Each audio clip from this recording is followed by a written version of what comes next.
Stefano Sarrizzu Torres, oggi all'Acquedotto per la partitella amichevole contro la Juniores in preparazione di una sfida importante. Si torna all'Acquedotto dopo 2 trasferte consecutive, l'avversario è il Ladispoli. Sì, come dicevi tu, oggi domenica dobbiamo sfidare il Ladispoli, una squadra sicuramente preparata come noi, sa benissimo che andrà a sfidare una squadra come la nostra, che in casa comunque ci facciamo sempre rispettare, però noi pure siamo consapevoli che domenica arriva una gara molto importante per dare una svolta al nostro campionato. Appunto cercheremo di fare il massimo punteggio per quanto riguarda il risultato, un risultato che a noi ci deve proprio interessare tantissimo, perché ogni domenica dobbiamo cercare di mettere un mattoncino in più, quindi i 3 punti in più per cercare di raggiungere il nostro obiettivo principale, che è la salvezza. Siete reduci da queste 2 trasferte, 3 punti conquistati, una vittoria e una sconfitta. È un bilancio tutto sommato positivo per voi? Sì, assolutamente sì, certo, sicuramente se arrivava il punteggio pieno sarebbe stato sicuramente molto meglio, però comunque abbiamo fatto 2 partite fuori casa non per niente semplici, anzi tutt'altro, perché comunque abbiamo sfidato 2 squadre preparatissime, una il Cassino e l'altra il Latina.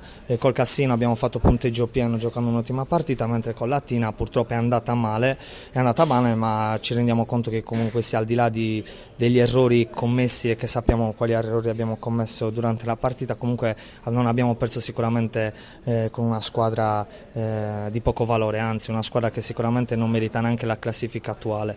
Quindi adesso, da questo risultato negativo che è arrivata la domenica scorsa, cercheremo appunto, stiamo lavorando bene tutta questa settimana per cercare di voltare subito pagina e giocare la partita domenica con un'altra mentalità. Hai detto stadio Acquedotto, il pubblico che naturalmente vi seguirà come sempre.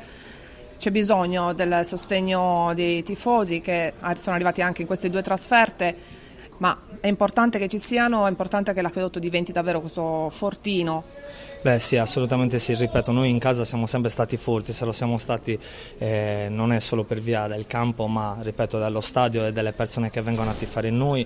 Si sa che Sassari, quando si riempie il più possibile lo stadio, è un grande conforto per noi giocatori, un grande stimolo, appunto i nostri tifosi ci aiutano veramente tanto. Capisco anche la loro situazione attuale, che non è una situazione sicuramente che stanno vivendo benissimo, ma sappiamo che mi sento e sono sicuro che i risultati arriveranno, quindi spero che la tifoseria abbia pazienza e capisca il momento che stiamo superando, ma so benissimo che questo momento che stiamo superando, che stiamo affrontando noi giocatori, lo stiamo affrontando tutti insieme, perché alla fine la tifoseria è con noi, sempre e comunque.